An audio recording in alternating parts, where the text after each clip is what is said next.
Good morning. This is Seek of the Scout coming to you live with Nier Replicant. Oh boy, oh boy, oh boy. It has been a while, hasn't it? At least it feels like it has. Oh, I feel like I've been saying this a lot recently, but I love being here. Isn't it great? I think it is. Now, notably, I want to get this out of the way first. I'm no longer busy, but I'm not going to be here next week at all. Zero Seeker streams next week. In fact, this week, last stream will probably be Friday. In most of your time zones. It's Thursday in some people's time zones, like mine. Friday in most people's. That'll be the last one, and then we're on the week break. Because I'm going to be traveling in real life, and I simply cannot be here. Unless I wanted to stream from my phone, which would be miserable, I imagine. Now, last time we were here playing Nier, we got to Emil's backstory. Or at least Emil's backstory from the perspective of people who played Automata first, which I imagine is many people, including myself. But what about Emil's actual backstory? Well, the game will eventually cover that, but there's also a short story, one that I've never read, because I never found it originally. So we'll do that today. So a little bit of story time. In fact, we might throw in a second one that I missed, depending on how we're doing on time. But for the most part, we are going to be focusing on the main story. You see, I've been thinking to myself about what I should do with the side quests in this game, because I love them.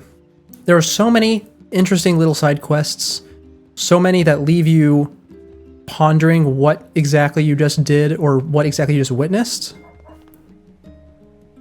But actually doing them is not usually the most enjoyable. It's very tedious because most of them are just fetch quests or grinding.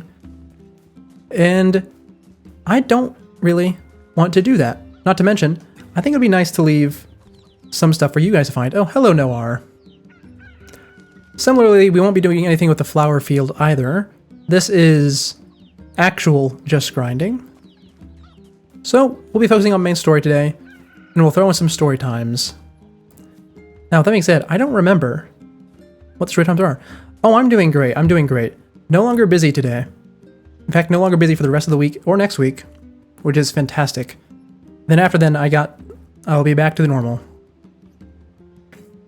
Now, I will say, I was slightly late today because I was making a cup of tea.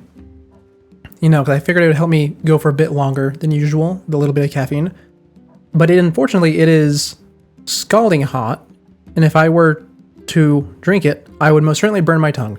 And while I'm usually fine with that, I'm not right now. So, let's see. Do we want to start with story time, actually? I think I do. Yeah, you know what? Let's start with the story time, because I said we might do two of them.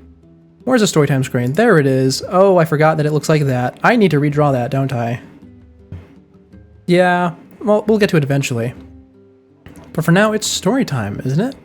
Story time. Let's see. I have it pulled up somewhere.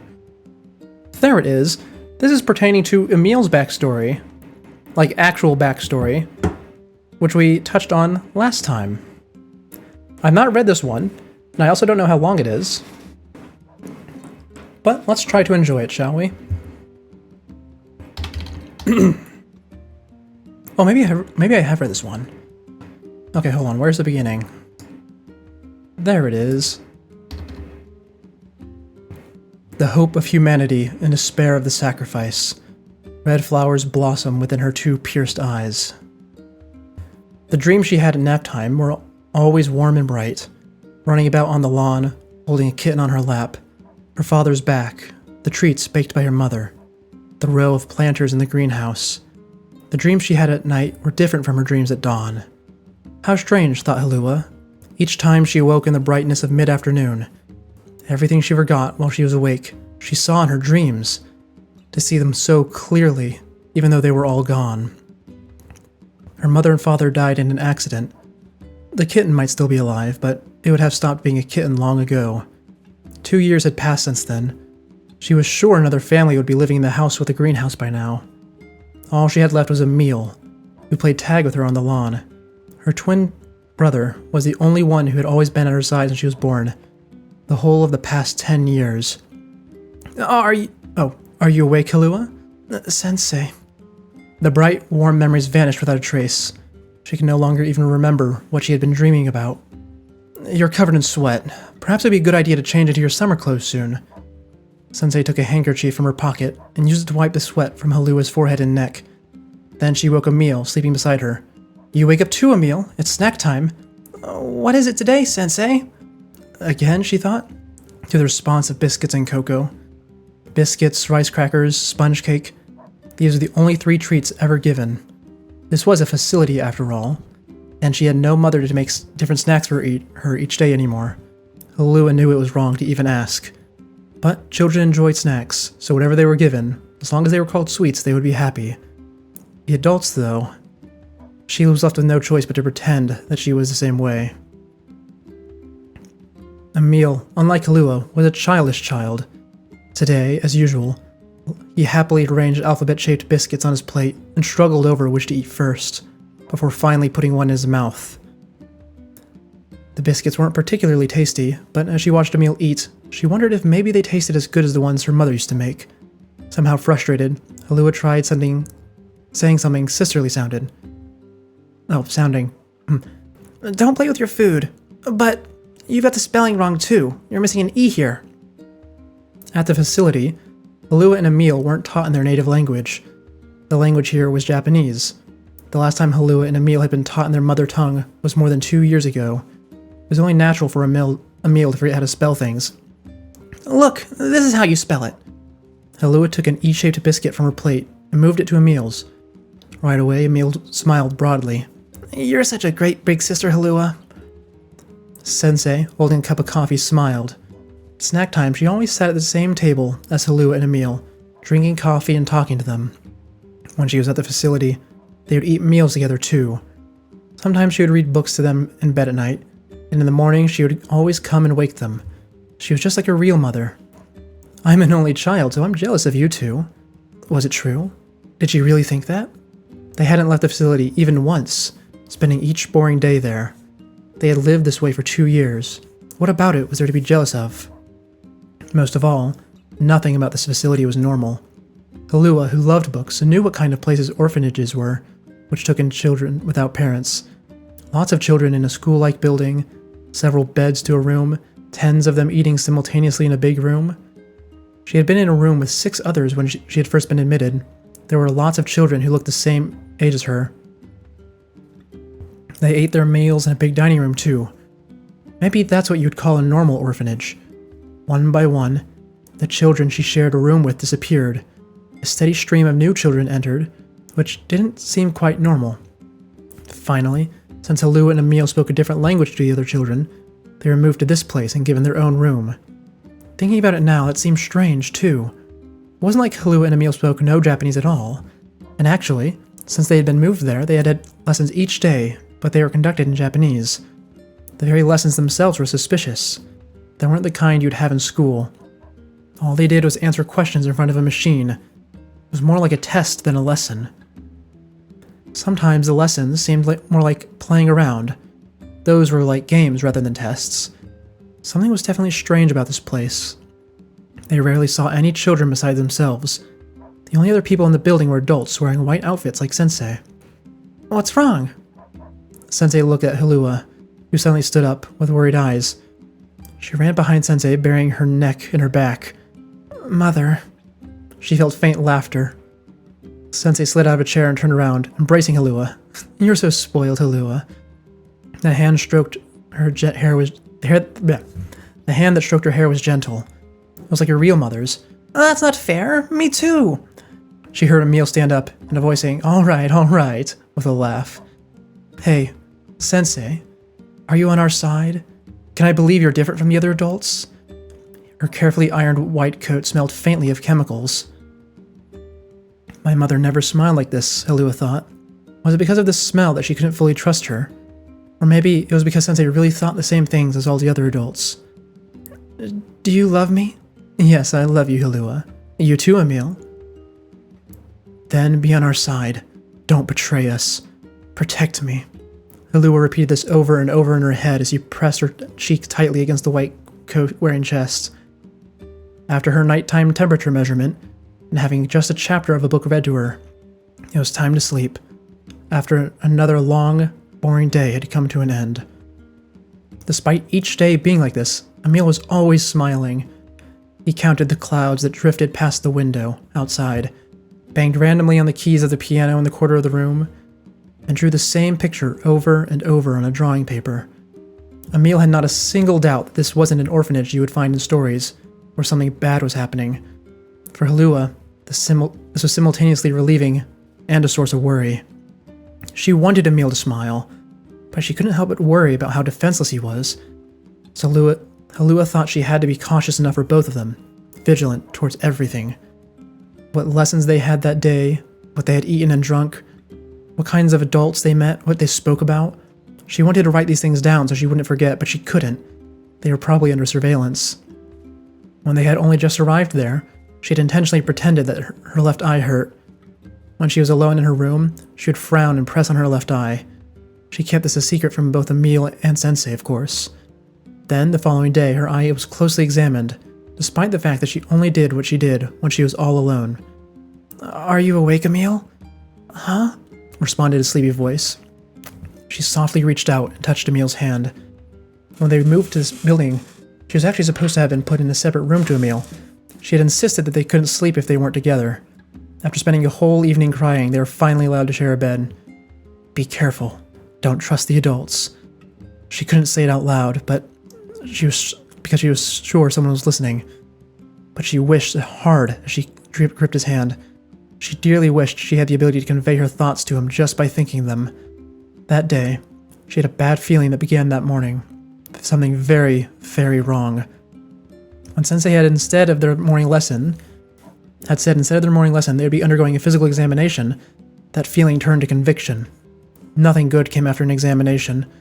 When she thought about it, when she first had been in the building, several children always vanished after having a health check. It was after an exam that they had been moved here. Perhaps they were being held in order to ascertain the optimal time to move children elsewhere. They might have been moved to yet another building.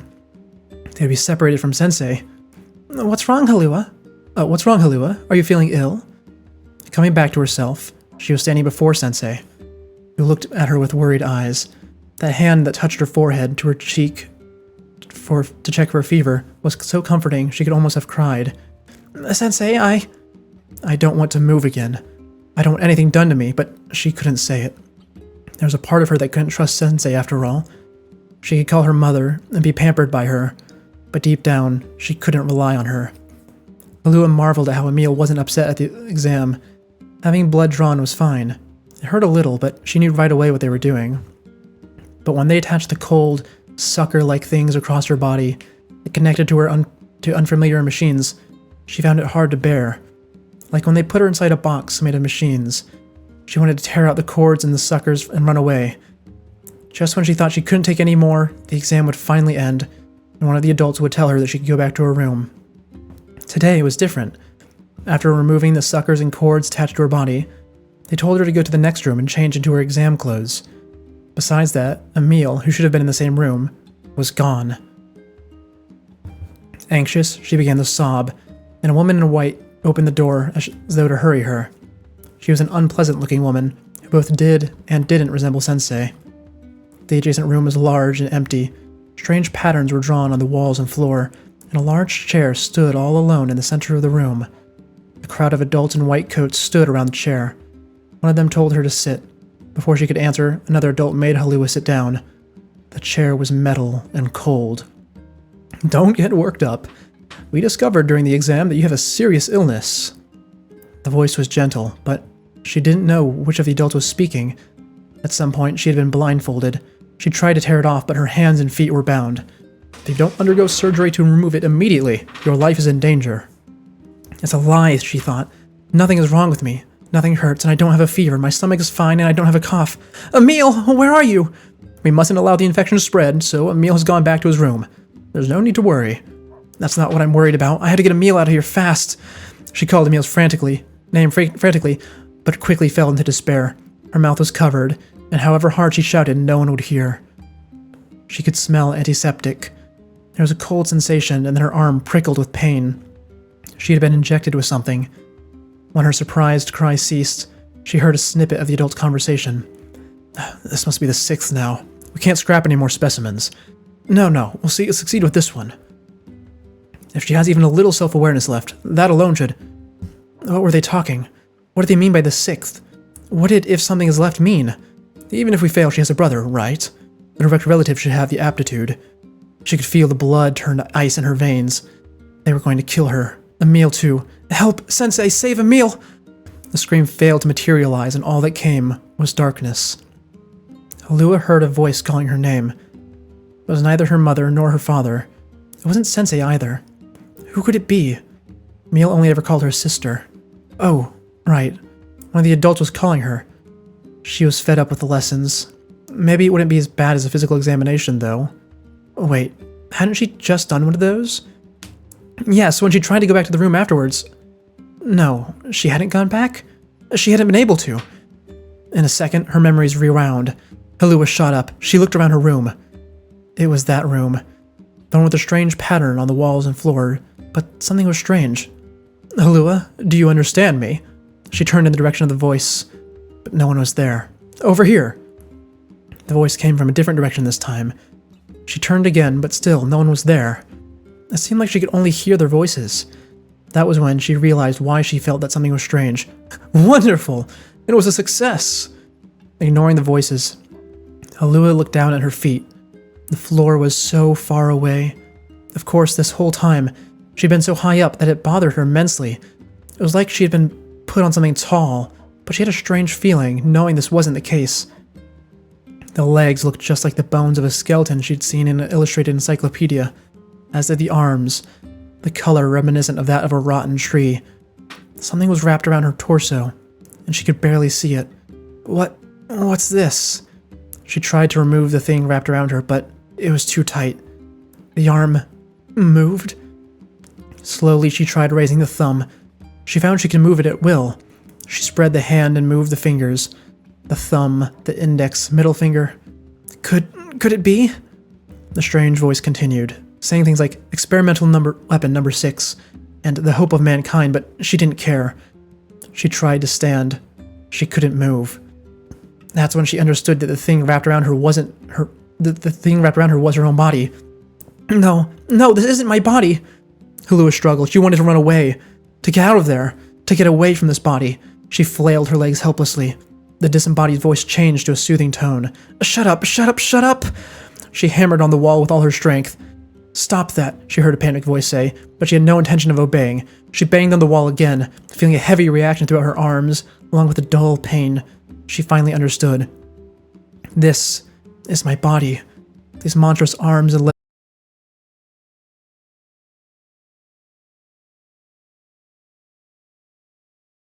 Even if we fail, she still has a brother, right? The direct relative should have the aptitude. Ah, the stream died. Oh, the stream's back. Okay. The adult in white coats had also said, this is the 6th. The voice before had said experimental weapon number 6. That meant that 5 other children had previously been made to look like this. Maybe the children this building had first been put into had gradually disappeared because they were used as subjects for these kind of human experimentations. Out of them, only the children with aptitude for becoming experimental weapons were chosen and moved to another building. It seemed as though Halua was the first success. That meant they had established a procedure by which to create them, and her twin brother, Emil, had the same aptitude. She thought of Emil's face, his innocent, unsuspecting smile. She had to save him. She had to. This thought turned into a brutal force. Tearing off her restraints, Halua stood. She kicked the door in the corner of the room. First of all, she had to get out of there, but with her body, she would never fit through a door made for humans. She tore down both the door and the wall. An alarm began to sound. Shutter-like metal boards covered the wall. Hurriedly, Halua tried to stop them with her hand, but something like an invisible force pushed it away. Thinking about it, she was a weapon. She was a monster with a power so dangerous that just hitting a wall had sent cracks running through it. Just by kicking it, she had destroyed a solid door. No one would be stupid enough to let something like that run wild. Wild beasts are kept chained up and in cages. The metal boards are probably some sort of special system. Something that even an experimental weapon can't destroy. Suddenly, the room was plunged into darkness. The lights had been turned off. The alarm ceased, and all was silenced. She had been shut in. They had stopped the alarm because they had decided that Halua couldn't get out. She tried touching the wall again. It looked like blue fireworks had been set off in the darkness. Halua's body took the full force of the power pushing her back. I won't give in. I'm going to protect Emil. I can't give in. Her arms, legs, her whole body creaked, intense pain shooting through her. Her vision went white. Something swelled and exploded. Suddenly, her body became light. The repellent force vanished, and her limbs were freed. It was neither pitch black nor bright white. Halua stood in completely normal brightness. A shrill alarm bell rang out, bringing her back to her senses. The wall was crumbling. She went outside, but no one tried to block her path. They probably hadn't expected Halua would escape from the room. Maybe they hadn't even imagined that she would break free of their restraints. She called the panicked voice, commanding her to stop. She recalled the panicked voice commanding her to stop. Shutters had been placed where the corridor began, but compared to the wall, they were like paper. Halua kicked through them with ease and proceeded onward. I have to destroy it. Every single thing in this facility. I won't let them make Emil into a monster. I had to get rid of everything related to the experimental weapons. A brutal force welled up inside her. Letting it out, it turned into a blade that cut up all around her, glaring at the wall, blocking her path. It burned down in a mass of flames. Just by wishing it, she could destroy things in all kinds of interesting ways. Now that she could no longer be called human, she reasoned, she had attained inhuman powers. Were the adults trying to use this power to fight something? Had they thought they could use obedient children since it was convenient for them? The adults in white coats fled in panic amidst the rubble and clouds of dust. She couldn't let a single one escape. Halua grabbed the ones closest to her and squeezed. Like ripened fruit, they were crushed limply in her hand, without leaving a trace. Where is Emil? What about Sensei?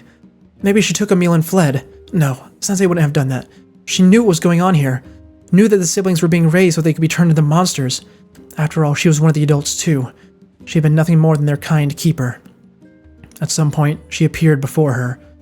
Wearing the same white coat as always, she stood there, looking up at Halua. I wanted to trust her. I was so happy when she told me she loved me. I loved listening to her voice when she read to me. Sensei's lips moved.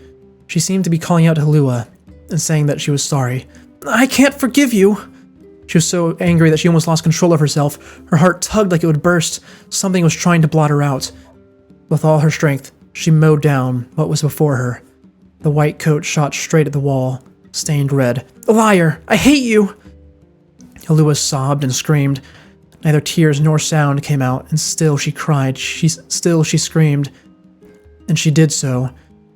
As she did so, she saw herself reflected in tempered glass. Her face, round with the red eyes, was that of a monster. But strangely, she didn't feel sad. If anything, it seemed comical. That wasn't why she was crying. Or why she was sad. Run, Emil! Go somewhere far away from here. Somewhere with no adults in white, and no sensei, no one. How long had passed? I felt like days, and yet only a moment. Everything on the facility's premises has been reduced to a pile of rubble. Would destroying this be enough? She hoped so. Sister? She wondered if she was hearing things. No one would call a monster like this their sister. She turned. It was Emil, without a doubt. Wearing a somehow sorrowful expression, he reached out his hand. Forgetting how she looked, Halua rushed over to him. We have to get out of here, Emil. Right now. Let's go somewhere far away together. She wanted to run to him, but her legs wouldn't move. They had begun turning to stone. It wasn't just her legs, either. Her entire body was petrifying. Naturally, at this point, if she felt like it, she could quite easily release herself from the petrification. She knew this. It wouldn't take much, but... Sister, Emil had been turned into a weapon, just like her. He looked the same, but he had been given terrible eyes that would turn whatever he looked at to stone. I couldn't protect you. I wanted to, but... Something tugged at her heart again, and she felt it being blotted out. Was it anger? Sadness? I'm sorry. It's fine now. Halua smiled. Her face had already turned to stone, and she didn't even know if she could smile with that face. But her human mind was vanishing. She knew that. Your magic is too powerful, so... They said you had to be sealed away because it's too dangerous. I'm so sorry. Just looking at Emil's face, on the verge of tears, hurt. Please, petrify me more. If you don't, I'll get straight out. Don't let me wake up again.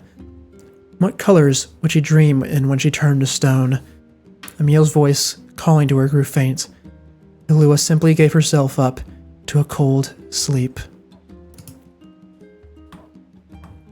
And that is the end of our story time. Oh, I like that one. I did read that one. I just forgot about it. Oh, that's a really good one.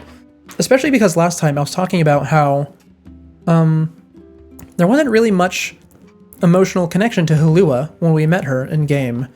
She sort of just showed up and then immediately got defeated by Emil and absorbed.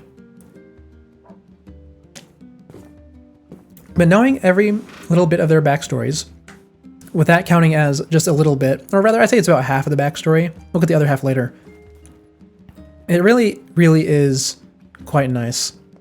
I always enjoy doing these. And as for that other half I mentioned, I believe, if I'm remembering correctly, later on we will get Emil's perspective on that whole ordeal. And it's quite different from what I recall. But like I said, it's been years since I played this game for the first time. So I'm really enjoying re-experiencing it with all of you. Now, what were we even doing last time? I don't quite recall. Oh, we're going to the Airy. Oh, the Airy, the Airy, the Airy. The Airy is actually, I believe, a place where Emil's story is actually continued. Isn't that convenient?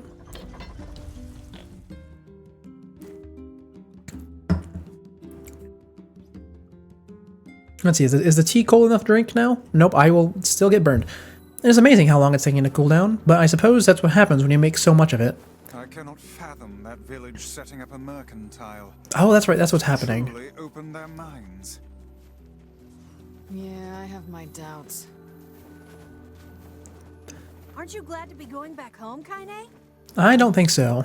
Place is a shithole. Wait, hold on. You're so nervous, Kaine. We'll protect you. Hold on. Taken care of. Oh, Worry well. about protecting yourself. Oh, I don't want to fight those. Oh, really? We're in the Northern Plains in daytime and we don't get Northern Plains music? That's a bit disappointing. I mean, I get why. It's because we're walking over with a group for a scripted event with scripted dialogue on the way there. Scripted dialogue? What? All dialogue is scripted. But it is a bit of a shame. I was quite looking forward to it. I mean, you guys might have seen it. As soon as we got out here, I looked up at the sky to see if it was overcast or not. And yet the game still denies me my music. How many streams is it that we've gone without the Northern Plains music playing? I don't actually know at this point, but it's been too many. Too many. Now then, over here to the Airy. We haven't been here in forever. And to be fair, it is canonically not a pleasant place to go, or an easy place to get to. Whoa, whoa. The music's starting in the tunnel? Really? Usually this place is quiet. There's gonna be enemies here? Maybe. Oh, actually, wasn't there giant bats that can have a chance of spawning here? I think I remember that, because I think it's one of the things you need to farm materials for. I think there's like a few weird things you need to farm. Like, I think there's giant bats. And I know there's giant spiders. And there's also the wolves in the desert. The wolves in the desert are always a weird one. I mean, I know why they're there. There's a lore reason why the wolves live in the desert. But just thinking about this game from the first time player's perspective, and it's kind of a mystery. Now, how do I get to the chief's house? I always forget this. I need to get to that bridge. Okay, okay. Okay, I bring this up every single time we come to the Airy. I love this place aesthetically. It's so pretty. But how do they do anything? Look at this. You have a death pit right outside your door, okay? Every house has that. And also look at this. This right here, you are intended to move up this. This is a step, but they put a rope here as though to stop you. Not to mention, where do the children play? I know they do. The stories mention it. The in-game, they mention it.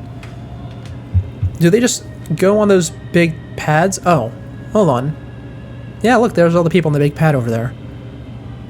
Okay, I guess I'm not going to the mayor's house then? I mean, I'll go check it anyways. I think the mayor's the one who sent the message. I can check with him anyways. Oh, I think I just remembered what's happening here. Oh, I remember I was so confused about this whole segment of the game the first time around. Hello? Anyway, hello, Mr. Mayor.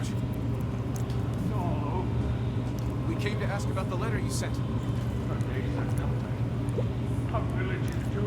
As always, quite the pessimist, I see. As cheerful as ever, it seems.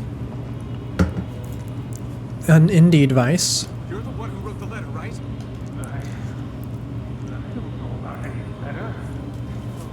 Now, here's the thing. I It may be faster am for not us to take 100% certain on what's going on with the mayor. Let us ask around. I think he might just be a weird pessimistic shut-in, but I do have a theory, and the theory does include spoilers, so I won't share it right now. And besides, the game will give us a chance to revisit this incident later. But this whole thing that's happening is so weird, and I keep saying that, but I haven't actually done anything yet. I mean, I'm just sort of running around talking about how the things I haven't interacted with are so weird. So let's get over here. Oh yeah, here's the shop that's been set up. Do they actually have anything useful to sell? Let me see. Make sure you stock up on necessities before heading out to hunt. Aye aye. Oh my god, he actually sells healing items. I need to buy those. I always forget that I need to have these. Here, give me those. I'm poor. Oh, well, I'm really poor because I don't do side quests. And I can only hold 10 of those. Is that so? Huh. Yeah, you can hold 10 maximum. Well, I'm not going to buy the other ones, but thank you. Welcome.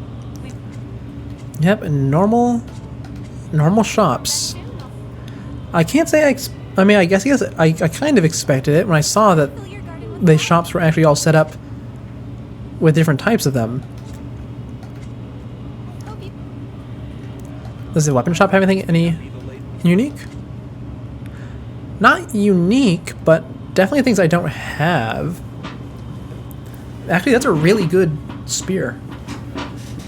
Like, that's a stupid good spear compared to what I have, which I guess it makes sense. My spear's not upgraded at all. Oh man, I wish I was not broke. Huh.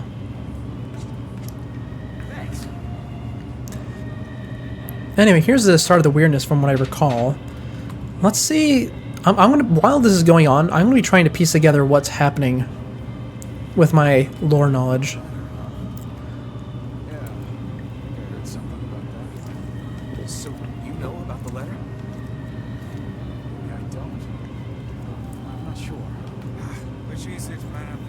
Oh, if I may ask, are you friends of Kanye? You can say that. I've heard the rumors. Here to hunt shades, are you? Indeed. Our aim is to defeat every last one. Every last one? Oh, Emil. Emil. I love how you have this talent for acting weird during cutscenes, both in this game and in Automata.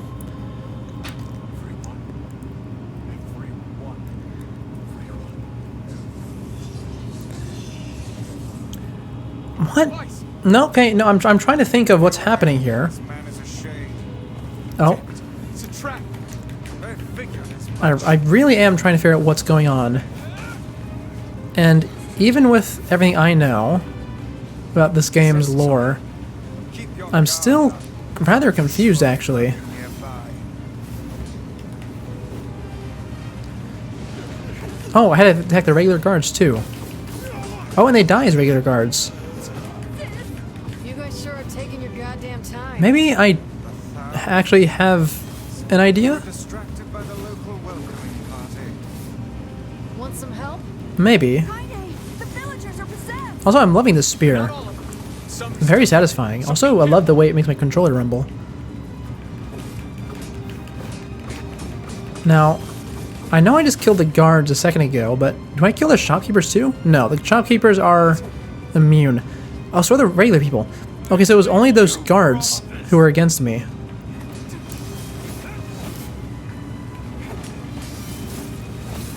What's going on? I mean, I know this whole thing is supposed to be a mystery to the player, but it's so odd. What do I have equipped? Get this off. I don't think we're gonna be wanting that. I want something that's more fun to use. Give me probably just Dark Hand for fun. It's been a while since we mixed up the magic. I can't take this anymore.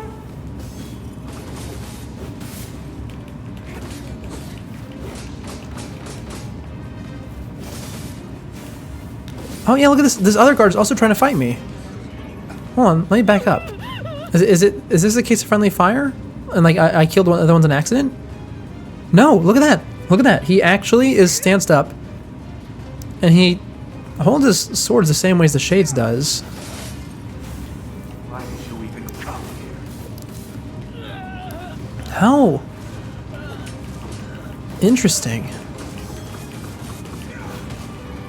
What is happening here? I feel like it's the only thing I've said since I've come here is what's happening. That hurts. What are you doing? But I really have no clue.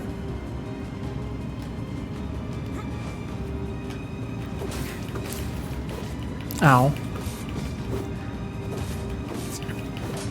Now, as much as I do love the spear, it's not going to make me start fighting properly. I am still going to spam 1 or 2 attacks.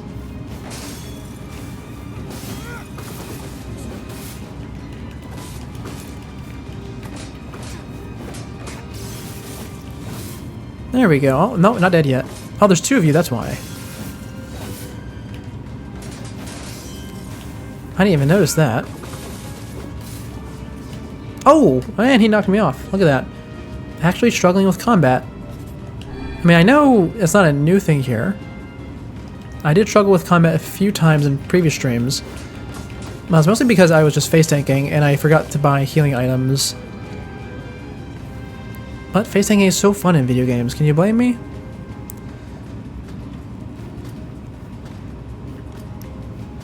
Bum, bum, bum. Hello, Kaine.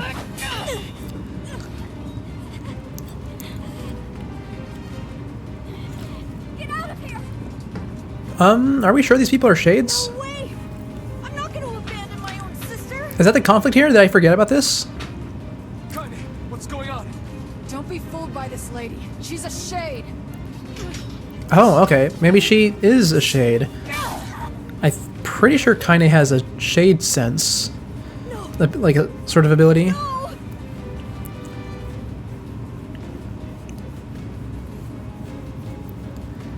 You people are the monsters here.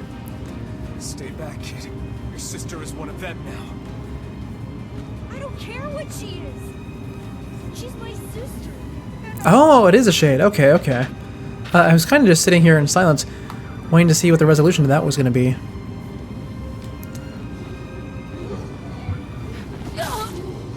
And another fake out death for Kaine. Is that what this is? Man, I know I talked very briefly about how oh, I say very briefly. I did not mean that. I know I talked last time about how they love having fake out deaths for Kaine, but they really do. It's a kind of absurd. I can see why that was a big criticism for this game. Kill them now! No, you've got to stop this. I'm trying to save you from the Shades. Please, you have to stop. Emil! We need to get out of here. Kaine! Kaine, get up! Hurry!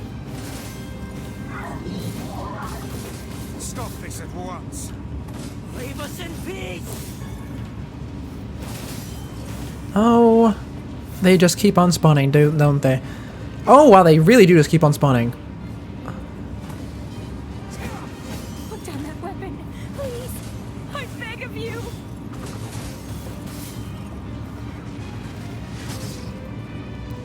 Oh, but I can just knock them off. That works actually really, really well. Actually, do I even need to fight all of them? There might just be like a cutscene trigger at the end of the bridge, for all I know. And to be fair, I may know a lot about the lore, but I don't remember how the actual game. Oh, yeah, they just keep on respawning. I think I do just have to go over here to the end of the bridge. Oh, yeah, and there's the boss spawning. Okay, I did, in fact, just have to come over here. That's fine, though. Extra XP is extra XP. Get them.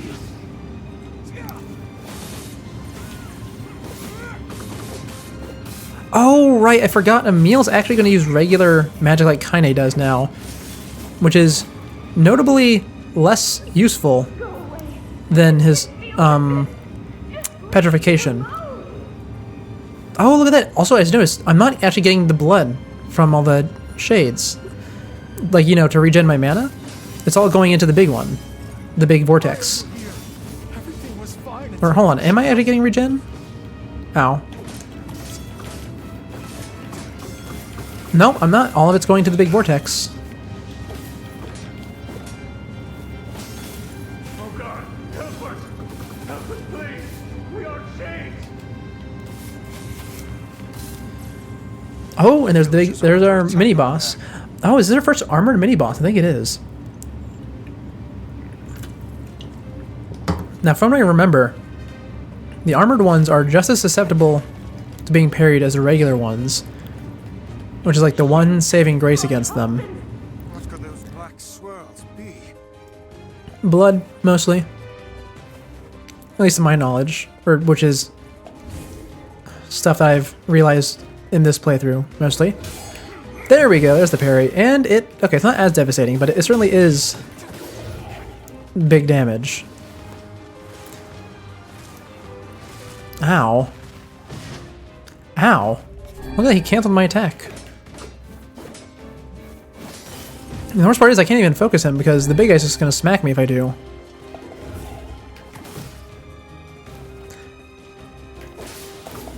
There we go. Just parry the big guy. And the other ones. You know, why don't we just parry all of them? It's really not that hard. This game has a huge parry window.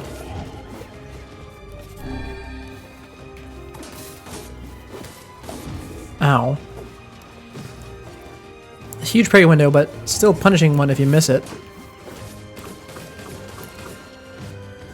Also, so I know that you can break the armor off certain parts of their body if you like shoot it with magic. But why would I ever break the armor off of this guy's head? I don't really see the point of that, because the thing is you can't lock onto their head. And it might do more damage if you hit them in the head, but I don't recall anywhere in the game saying that it does. Oh, we got a bot. I'll have to deal with that in a second. Blank. Okay. Let's go grab that. Bye-bye.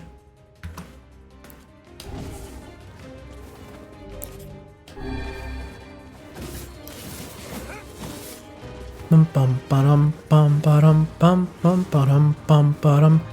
mean, we almost killed the big guy already, so we might as well just keep pounding him.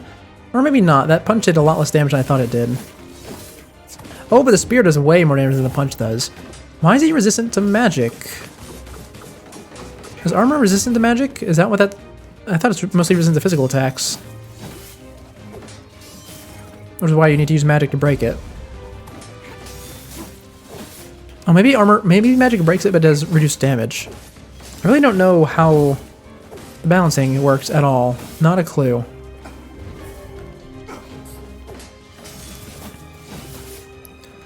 I remember it kind of being a mystery to me even back in the day when I was playing for the first time. Okay, hold on. That guard, why are you cowering? You have a sword. Ow.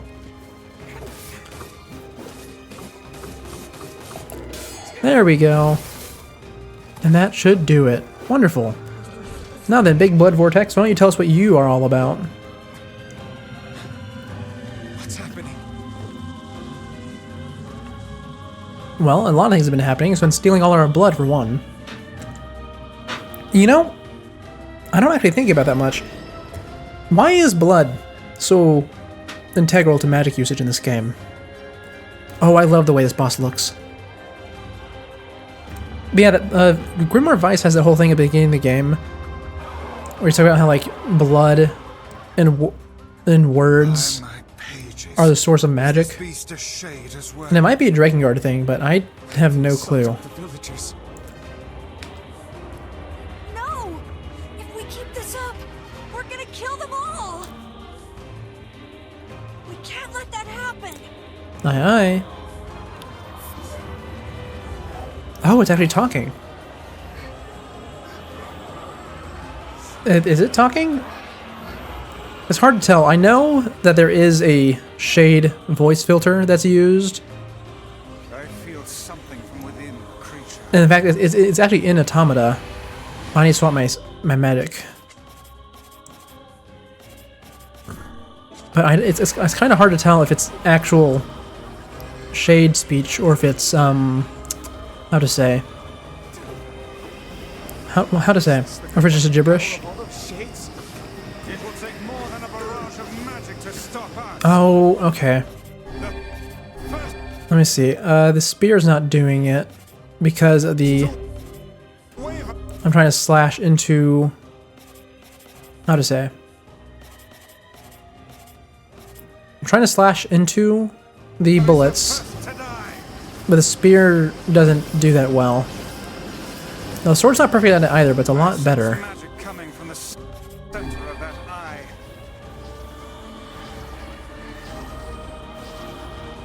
Now then wait for the eye to be exposed, and then we'll launch all of this. We have a lot of spears. Our mana bar has gotten huge. Wait! I think those are actual people! Hold nothing back. Those are shades. Oh, that's a bit conflicting, ain't it? Oh, that's why they had these bullet sections, so you can get your magic back. I mean, obviously, it's also so you can hit it, Appear to deflect magic. but it's mostly, it seems, to get your mana back.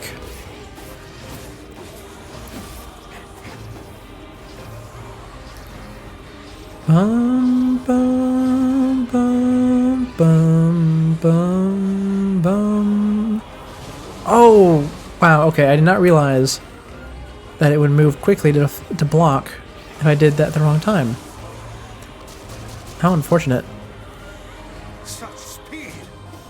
Oh, that's useful though. I would love to have a little bit of extra mana. Especially after I just spent a ton of it on a shot that missed. Oh, you know, something I'm thinking about right now, as these boss fights come back to me slowly, is the speedrun achievements in these games, or in this game. So this game has an achievement for every boss in the second half of the game for defeating it within X amount of time. And the way you go about that, aside from fully maxing out your weapon, is you just use the attack boost item, like the consumable that I never touch. I am almost out of healing. And it's absurdly powerful. That combination. That very, very basic combination of two things that you probably will do in a regular playthrough. And it actually gets to a point where you realize that the bosses have protection built into them to stop you from killing them too fast. Like, stop you from killing them before they do their dialogue or whatever. Man, that thing has a lot of health. So a lot of the times when I was going in for the speedrun achievements, the boss would come in, right? The dialogue's happening. They have protection on them, so they take reduced damage. And then I get them all the way to, let's say like 50% HP, and then they just stop taking damage. Completely stop. Because they need to finish their dialogue so that they can do their phase transition. And similar things happen at 0 HP as well for a lot of the bosses. And I always found it a bit interesting. Am I supposed to be just shooting this thing regular while all this is going on? I think so, because the Dark Lances are not actually doing that much. Now, focus your magic on the beast's center. Oh, I would love to. I would really love to. I'm surrounded by ads. There we go.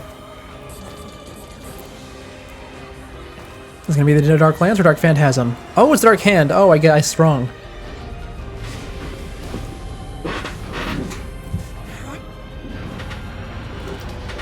Oh, he's gonna try and tear it apart. Okay. I always underestimate how violent he can be.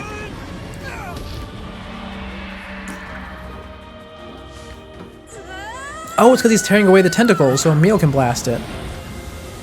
That makes sense, actually.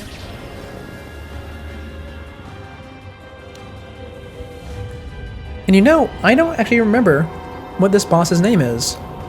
I noted previously, in fact, I noted it a lot, how the bosses are all named after fairy tales and whatnot. But I don't remember which one this is. Its weak point is located around the back. Aye, aye. Attacking it from above. Hold on, it says try attacking from above. Am I going the right way? I hope so. Emil! I was just kind of moving over here because it seemed right. I'll keep it busy. This was not right. Oh no, it was, it was. I need to go up here to the mayor's house. Please, hurry. Emil can handle this. Now I do wonder what the point of knocking Kaine out of this fight was. I know they want their fake out death. But I feel like she absolutely could have been here without causing any issues narratively.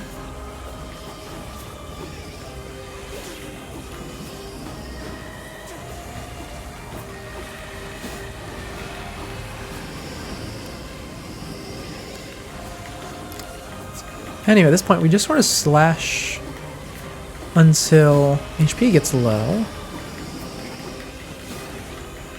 Because even though our mana is decreasing faster than it is increasing, it won't actually hit 0 when I'm using the basic dark shots.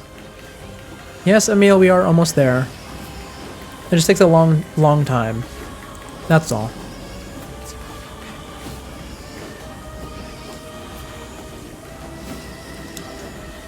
I'm actually kind of surprised at how long it takes. I know this is normal mode and not easy mode. But I did expect this particular phase of the fight to go by a bit quicker. There we go. And there's my last healing used. Escaping to the inner level. I'm coming. Gotta catch my breath.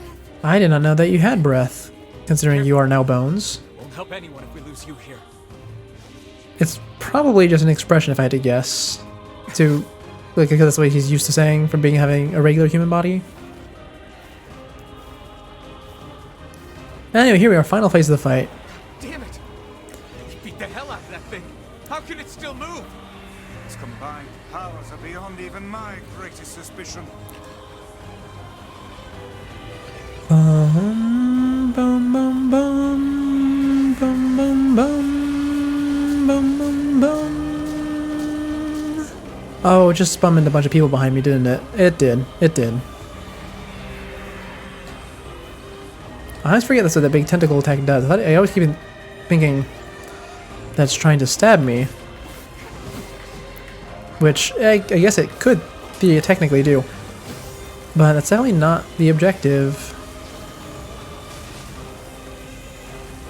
Does that laser have friendly fire? I think it might. Oh, and Emil's back. Oh, wonderful. And we're actually right at the end of the fight, too. Perfect timing.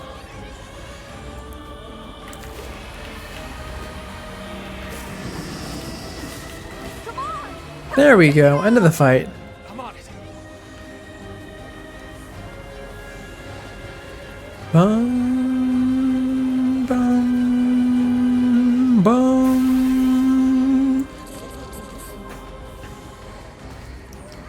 Oh, it feels like it's been forever since we've had an actual boss. Because last time we were doing the Mistwood the whole time, I think. Oh no, we did Hulua as well last time. Right, but Hulua didn't really feel like an actual boss. He kind of just sat there and smacked her. Emil Beam!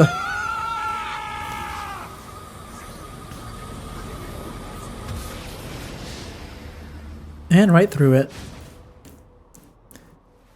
Are those my dark lances? Man, Nier is stupid strong canonically. Oh! Screenshot! I got it this time. Hold on, is there gonna be a cutscene? If there's a cutscene, I'll wait. Okay, we're waiting. Emil, wait!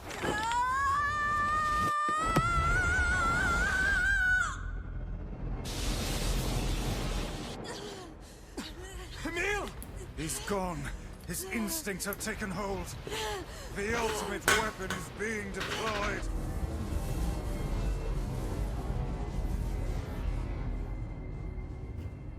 You know, I find it funny that he calls him the ultimate weapon. Because... Oh, actually, no, I guess it makes sense. I'll nitpick once this cutscene's over.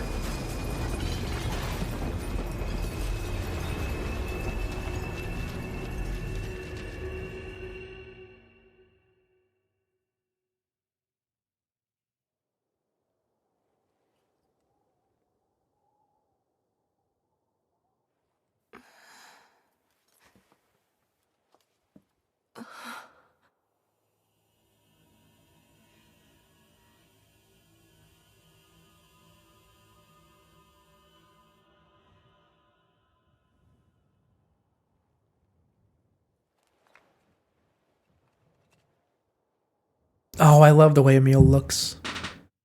It's always so great to see him in those pre-rendered cutscenes. Because we really don't get that a lot, and he looks super goofy the whole time we're in Automata.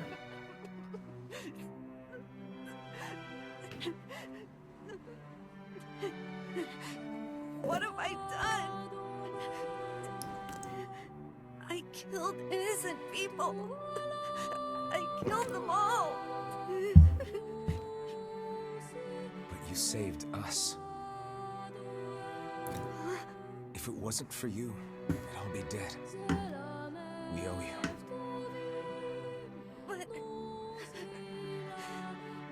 But I... It's all right.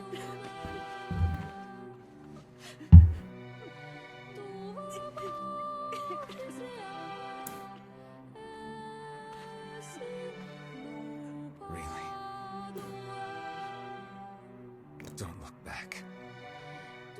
And there it is. The Aerie is gone.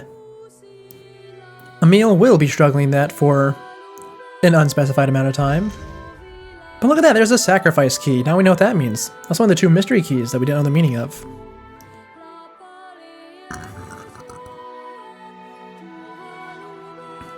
We had best be off.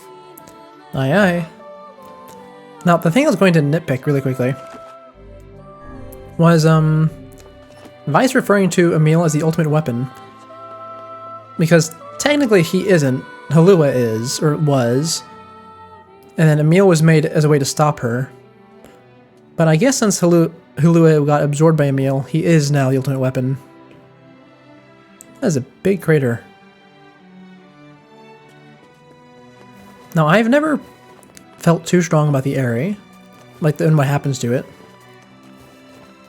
Because, surprisingly enough, they don't actually develop Emil's guilt over that a lot.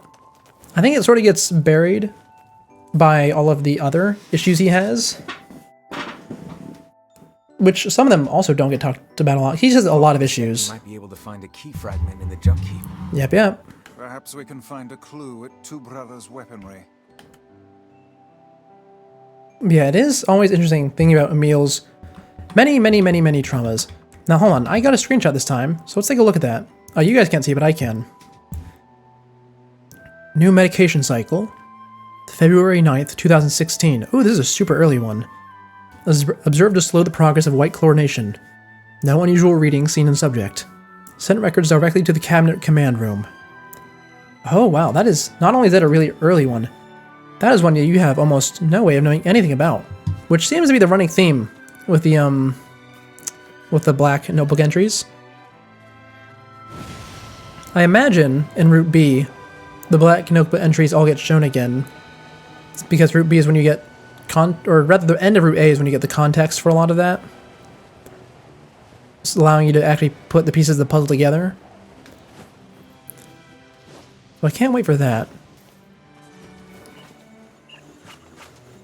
Actually, I kind of Okay, so it's a bit confusing in your first playthrough, putting the lore together. Because the thing is, the end of Route A is the missing puzzle piece. It is the thing that allows you to put together literally everything else in the story that you do not see happen on screen. But even then, it's kind of hard to put together because you only get brief glimpses of it. And although you can review it in your like journal here, it's still not much actually, because it's still a puzzle piece in and of itself.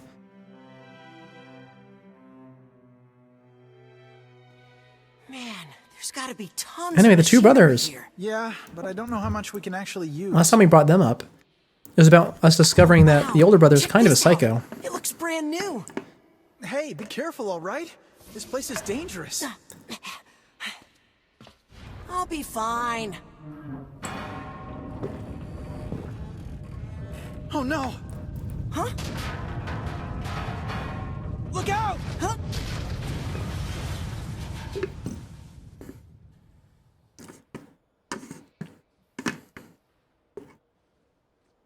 Huh? Huh?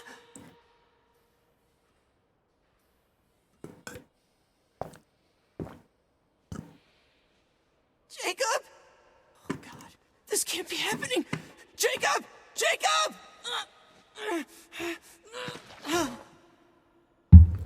Oh, I forgot he pulls the arm off. Yeah. Yeah. The second half of this game really is just everyone's suffering, isn't it? I kind of forgot about that because I'm always too infatuated by the lore and the characters. Hello, P33. That's a familiar name or identifier. It should be familiar to you guys too, if you remember it. If not, we will eventually, or I will eventually refresh you guys. Because it's been brought up somewhere, but I won't tell you where.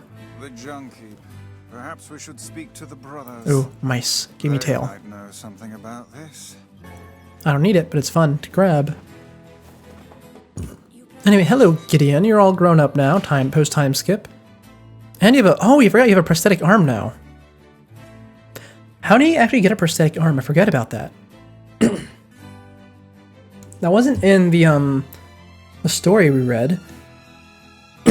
And just now it was Jacob who lost an arm. Well, Jacob died and then his arm got pulled off. Did he just lose an arm in the time skip? Probably. Oh, hey there. It's been a while. And look at that, he sounds normal now. Oh, it's amazing. You're the little one, aren't you? You've grown up. How fares your brother? My brother's been dead for 4 years. Oh, I see. Please forgive the question.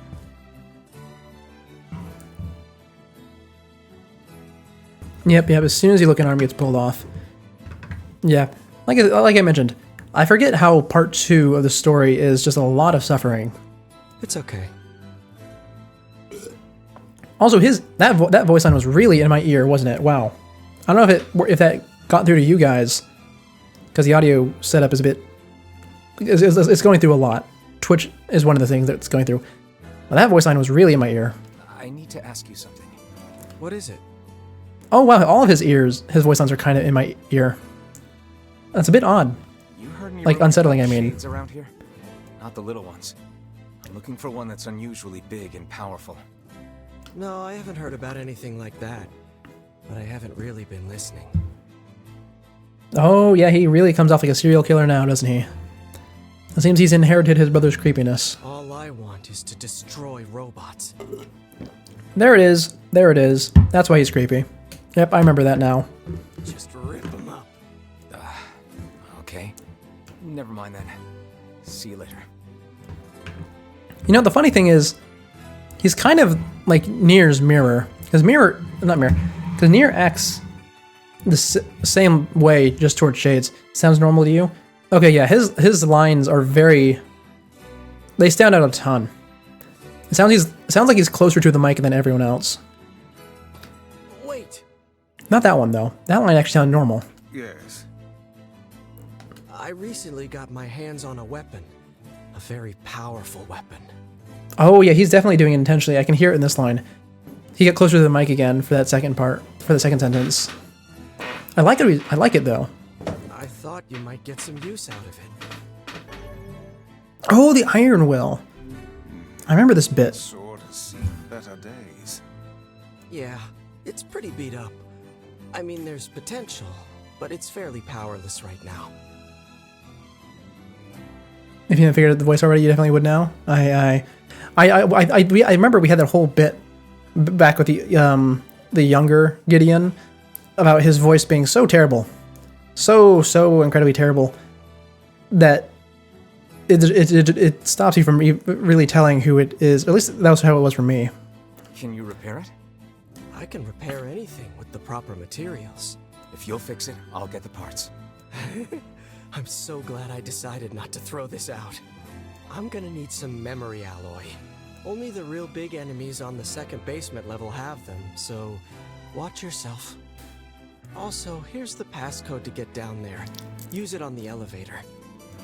Thank you, thank you. You got it. Now, this weapon that we just got is one of the many weapons in this game. It's actually from Nier Automata. And I haven't really pointed that out before, but obviously, if we look here, you can see this is one of the first swords you get in Nier Automata. But this one is actually broken. It's completely broken.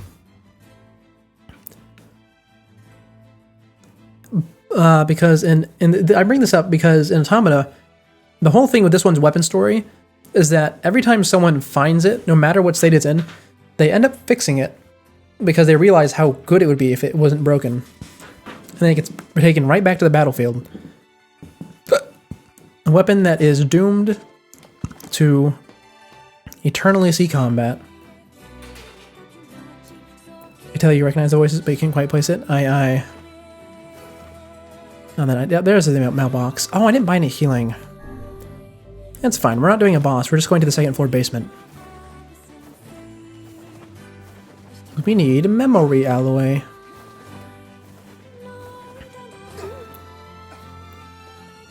Now, this may seem like a random side quest, but I do promise it is important.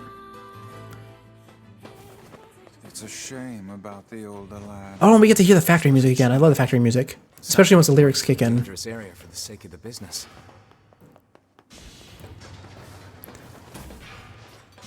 Let's see, it is the... Yes, here it is, here it is. B2, please.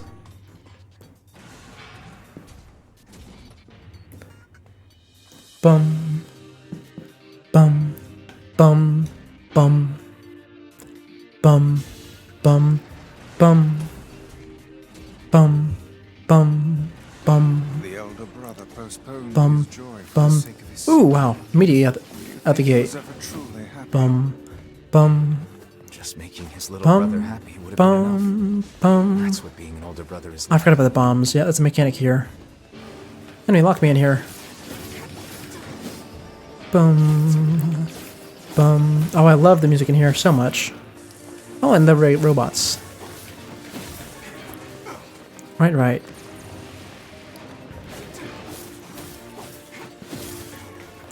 Squishy little robots.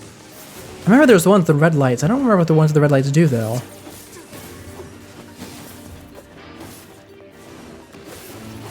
Because I'm kind of just... Anytime I'm here, I'm just sort of button mashing, because the robots have one attack. And it's not especially threatening. I mean, it knocks you down, which is annoying, but that's about it. Oh, the lyrics are here. Oh, hold on, I can bomb that. I think? I don't remember what the bombs can break and what they can't. Oh, if that's gonna miss.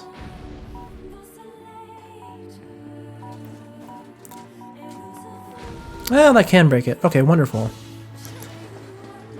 Now then, big enemies on the second floor. I have an idea what those are. Oh, here's a red one. What do the red ones do? Show me. They act more aggressively. And they get stun-locked by Emil and Kaine. They definitely have a function. I just don't know what that is.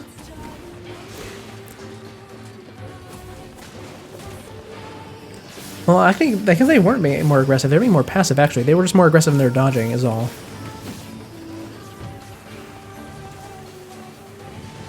Oh, hold on. Oh, don't steal that from me. Or rob me of that. There we go. I want the resources, even though I don't need them. Because I am a loot goblin. Oh, are they going to lock me in this room? Yep. Is it going to give me the big enemy that I need? Because I'm pretty sure I know exactly the type of enemy I need. It's probably the big robot from the cutscene. Not the specific one, but that type of enemy.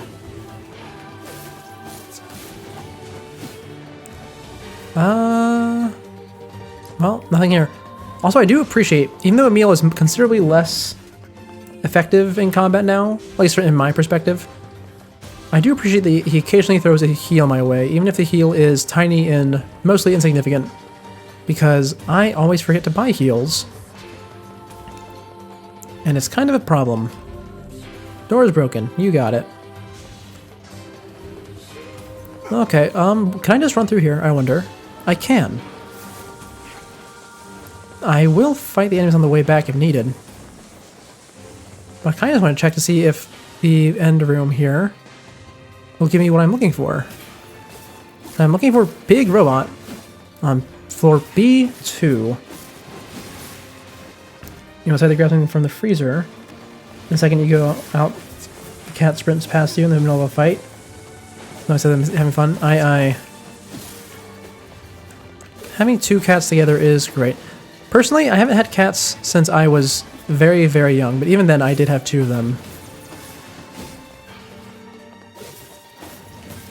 And I'd love to have cats again. I just cannot do so at the moment. One day, though. One day I'll have cats again. It might just be a while before that happens, though.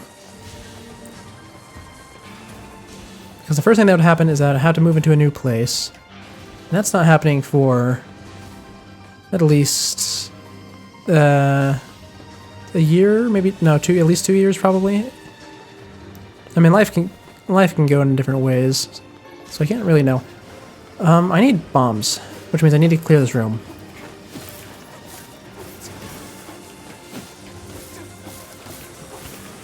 Ow. It's a bit much when they try to murder each other. This is also cute. Aye. Animals certainly can get carried away with that when they're actually trying to murder each other. I have had to help my fair share of chickens recovering after a fight. Not my chickens, but the family chickens. I do not personally own any chickens. There's no bombs in here, even after I clear the room. Okay, fine. I guess I'll have to go over here for my bombs. Holes in the floor. Lovely. That is a push block. I wonder if I can push them in the holes. Probably not. Actually, I don't know. I mean, there's no reason to do it or not do it. Oh, Kane, I wish your attacks actually landed. I'm sure they would actually do something if they did. And to be fair, against these guys, all you need to do is stun them, which, well, you can do with your little tiny blast as well. But it is a shame.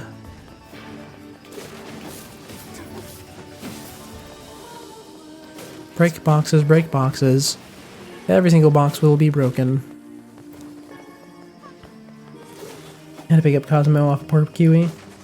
Not grasp the concept quite yet. Ooh, don't fall in the hole. I don't actually know where it'll send me if I fall in the hole. I mean, I know it'll deal damage and rally respawn. I don't know where I'll respawn at is the issue. Okay, hold on. I don't want to break all these boxes because there's just a bunch of holes around here. Do we perhaps have progression here? Oh, there's a bombable wall. Maybe. I'm going to carry a bomb really far, though. Big room. Big enemy? Maybe, but we're going to get through a wave of little ones first, it looks like.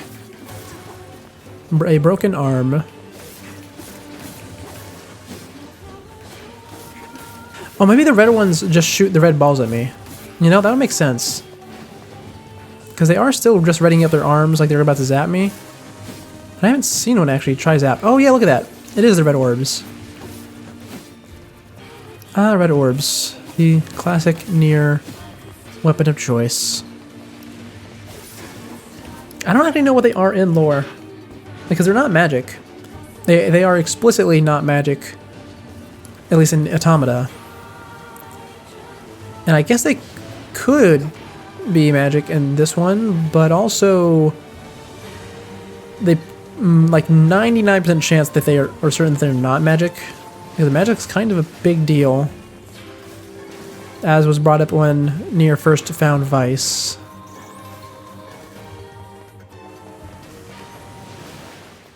It is definitely a magic-derived technology, though. No, then that's boss music. Oh, big boss. Or big, not big boss, but big enemy. One that will drop what I need. Look at him, he's like a big toy.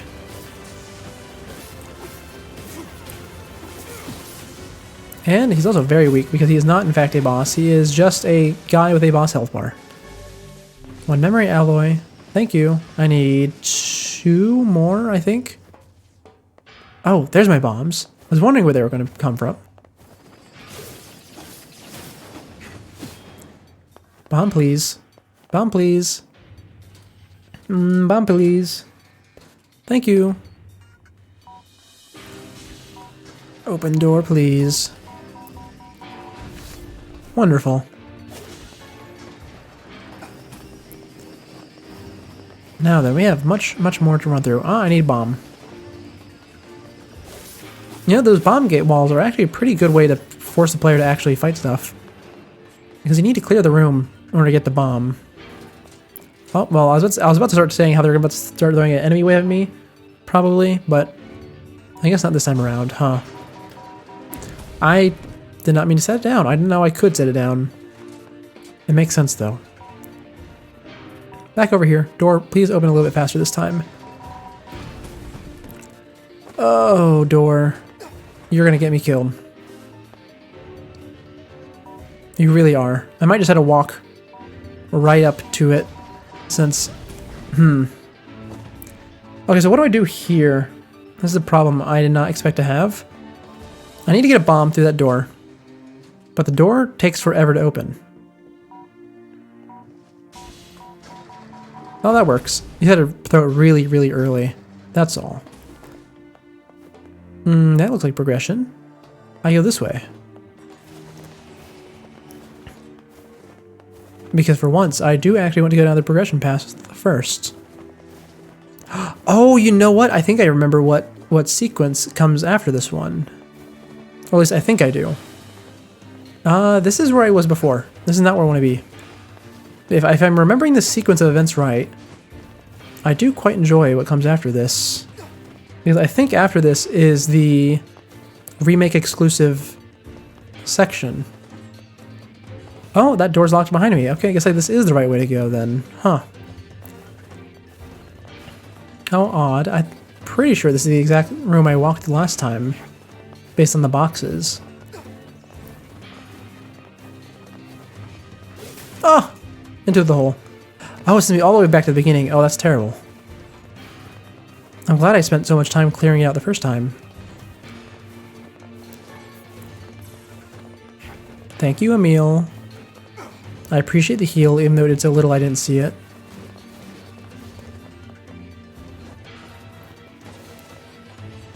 Now then, we are here.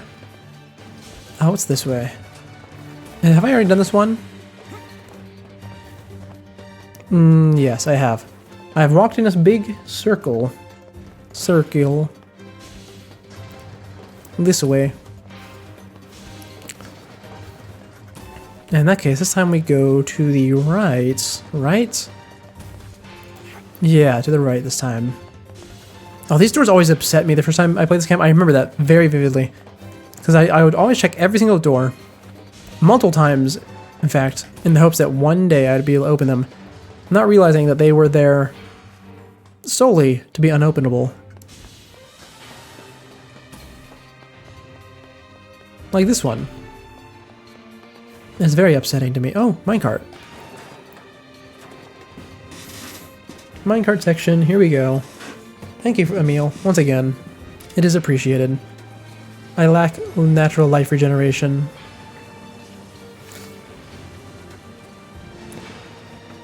Bum bum bum bum bum bum bum bum bum.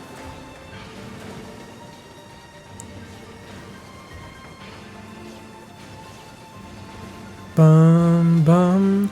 I will say I was never a huge fan of the minecart sections because I like them conceptually. It's just that the minecarts move so slow. So very slow. I'm really glad though that they expanded on it with automata, with the flying sections, because that's basically what those are. There's just minecart sections where you don't have to hold forward, and also they're a lot faster. I don't mean faster as in they take less time. I mean faster as in you are literally moving faster, and so are the projectiles and the enemies, which really contributes to the atmosphere of the sequences. Whereas this one, I'm not really sure how you're supposed to feel, because everything feels like it's moving in slow motion. So it's like, what is Nier feeling while he's doing all this? Is he just sitting there, like, chilling with, as Grimoire Weiss shoots everything? Is he actively fighting? It's kind of hard to tell. What's this way? Oh, hi, Kaine. Oh, right, because you just skip the minecart sections, don't you? Did I go the wrong way? Did I go the right way? Oh, it's a loading zone. Is this another room? Oh, this is. Okay. Room number 2 found. Hello, big robot.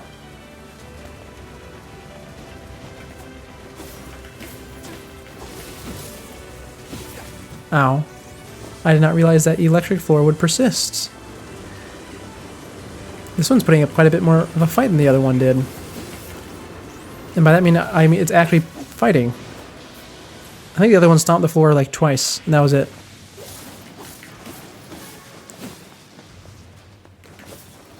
Now then, clear out the little ones. After all, who knows? Maybe they'll spit a second one out at me. If I do that.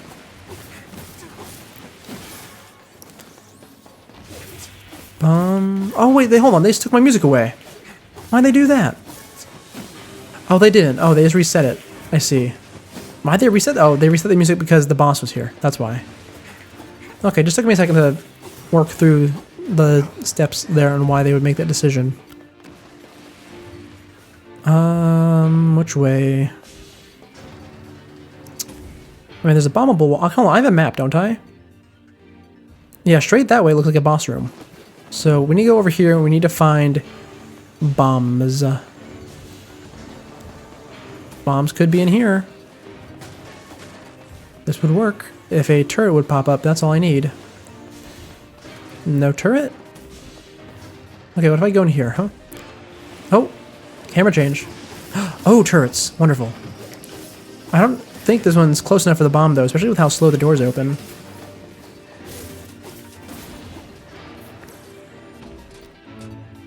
You finished your breakfast too late?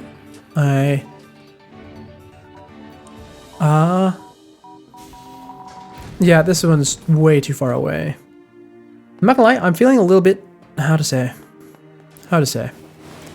Oh, more turrets. A little drowsy, because although today is the end of me being busy, today was also another one of those busy days, so maybe we make today a shorter stream. I know I made the tea and everything. It's not like I've had much of it, because it's been scalding hot almost this entire time. I am glad that we did the story time, though, at the beginning. I was kind of regretting it, because I wasn't feeling like I was at the top of my game. I was stuttering a lot, getting words wrong a lot. But now that I'm in my current state, I have a feeling that I would do a lot worse if I tried it again.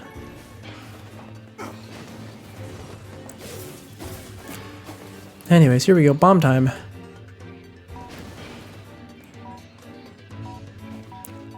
Perfect. Last big one, please. Your time at a consistent stream starting time has failed miserably. Managed to get the right time twice so far. Oh yeah, finding the consistent time that works It's a little bit rough. I mean, I've certainly changed my time before. I used to do them a lot earlier, and I did enjoy that. It's just that I had to change it due to a real life schedule, and when that happened, it took a long time for me to finally get them consistent again. In part because I had the whole disappearing off the internet for half a year thing, but also just because I lost my groove, I think you'd say. But you'll find a good one eventually. Oh, hey, look at that. They do give me 2 big guys. I knew there was multiple holes in the floor for a reason.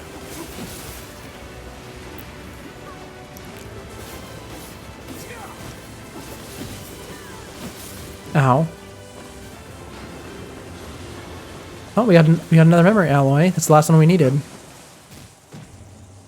Are we just gonna get an extra one then from this last guy? Oh, we got a titanium alloy. Oh, the last one is not gonna drop an extra one. Is memory alloy a key item then? Oh, it sounds like it would be a regular item. Well, I guess it could be a key item. Also, I'm realizing none of the enemies in here drop healing items, do they? No, they don't. So if I guess I've kind of been surviving off of a meal, haven't I? 11 works perfectly for you. Your main issue is that you keep forgetting to eat food beforehand. Oh yeah, oh yeah. If I'm ever late to a stream, and it's not because I canceled, 90% of the time it's because I forgot to eat. And I'm getting food. The other reason is that I'm probably showering or something. Where's the exit? Not that way. I think it's just all the way up the hall, right? Yeah, because that'll take me to the boss arena, which I can use to take the elevator shortcut to the top. Like, for instance, today I was a few minutes late, but that was just because I was busy making the tea. Because I did not have any prepared today, oddly enough. Why can't I not get through the door? That is why. That is why I cannot get through the door.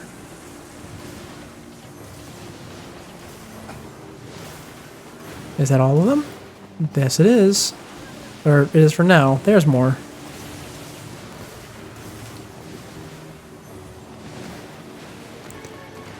But ideally, as far as schedule is concerned, I would have a schedule where I have time open at this time, because I like this time, and also during the day. Not necessarily like 2 streams in one day, mind you, but like if I could have some days where I have it available here and some days where I have it available in the day, that would be ideal for me.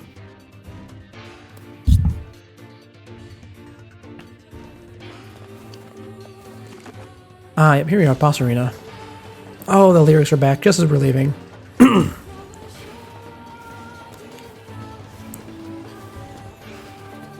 Bum bum bum. Trying to ease a consistent issue with you. I know that there are quite a few people who have that issue. I don't usually have that issue. First floor, please. Usually, if I forget to eat, it's because either my sleep schedule is messed up that day, so like I had to skip breakfast or something, or because I was too busy doing something for dinner. I mean, I don't like. I don't. Oh, weapon. How did I miss that? Oh, it's because it's only here now. But how to say? I don't miss lunch, but I miss the other 2 because my sleep schedule is the main thing that causes my meals to get weird. Anyway, is this the way I need to go? Oh, it's hard to tell. They're both elevators. Elevators. I'm going to assume the one they face me towards is the one I need to be. Ah, there it is, surface. Man, that whole thing felt like a huge side quest, didn't it? And here's a weird thing. The next section of the story, from what I remember, is the remake exclusive one, which by all accounts should actually feel like a side quest because it's not actually essential to the story. But this one really just feels like it's way more. Anyway, hello Gideon. That's some pretty impressive stuff you found. I'll start upgrading your weapon right away. And since you did me a favor, I won't even charge you for it. Thank you. I'm probably going to be using that sword for a lot of the game. Well, actually... You don't usually feel hunger until it gets painful. So you can usually go 8 hours without eating. This is gonna take a little more time than I thought. Oh, he's not going to give me my sword immediately. I was about to start talking how much I love that sword. It's ready. That would be great. But I guess not. It appears we have some free time on our hands. I was about to say, yeah, we probably should go see Popol and Devla, right? Maybe Popol has found some information about the Shadow Lord. Let's drop by the village. Very well. Alright, let's see. Yeah, we're going to go through the Northern Plains for our last time today. Because we're not coming back here for a while. Come on, give me the music with the lyrics. Do it. Do it, do it, do it, do it, do it, do it, do it. Oh, I kind of wish there was a mailbox on Northern Plains so I could save here.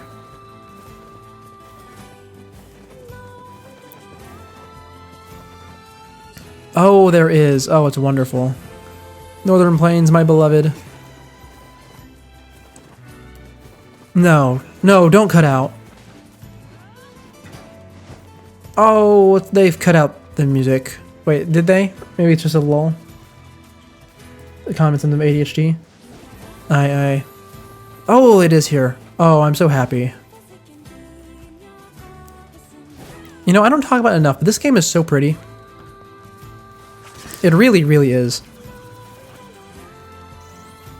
Oh. And the world building is so nice as well. And the lore. Oh, I could gush about this game all day. In fact, sometimes these streams are me just gushing the entire time. Saying I love it, I love it, I love it over and over. As I nitpick some random character's clothes. And that's how you can tell I think this game is pretty. Is because I stopped to nitpick the outfit of a random stranger. You have a side quest for me. But with that being said, today's a short stream because today was my last busy day and I have been thoroughly drained by it. So thank you all. Oh, well, you really get to play really pretty games? Configure would die if you tried. Oh, yeah, yeah. I did not have like a proper desktop computer until recent years.